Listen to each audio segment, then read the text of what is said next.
അപ്പോൾ നമ്മൾ ഒരു ചേച്ചി കഴിഞ്ഞ ദിവസം പറഞ്ഞായിരുന്നു ബീറ്റ്റൂട്ട് വൻപയർ അടിപൊളിയാണെന്ന്. അപ്പോൾ ഞാൻ ബീറ്റ്റൂട്ട് എല്ലാം അരിഞ്ഞു വെച്ചു, വൻപയർ വേവിച്ച് വെച്ചു, അരപ്പ് റെഡിയാക്കി.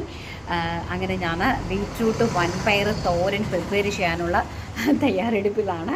അങ്ങനെ കടുവൊക്കെ പൊട്ടിച്ചു. നമ്മൾ എപ്പോഴും ചെയ്യുന്ന എല്ലാ റൂളുകളും പാലിച്ചു.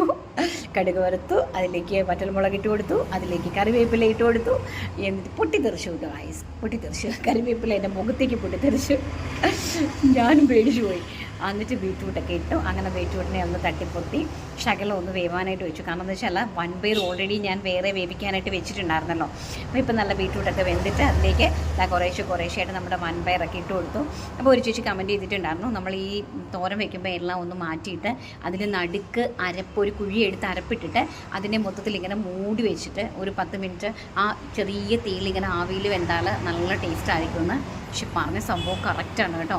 ഞാനിതുപോലെ ദാണ്ട് ഇങ്ങനെ അരപ്പിട്ടിട്ട് ഇങ്ങനെ എല്ലാം കൂടി ഒന്ന് തട്ടിപ്പൊത്തി വെച്ച് കേട്ടോ, മൂടിയെല്ലാം വെച്ചിട്ട് ഒരു 5 മിനിറ്റ്, ഒരു 7-8, എനിക്കിത് 10 മിനിറ്റ് മാക്സിമം.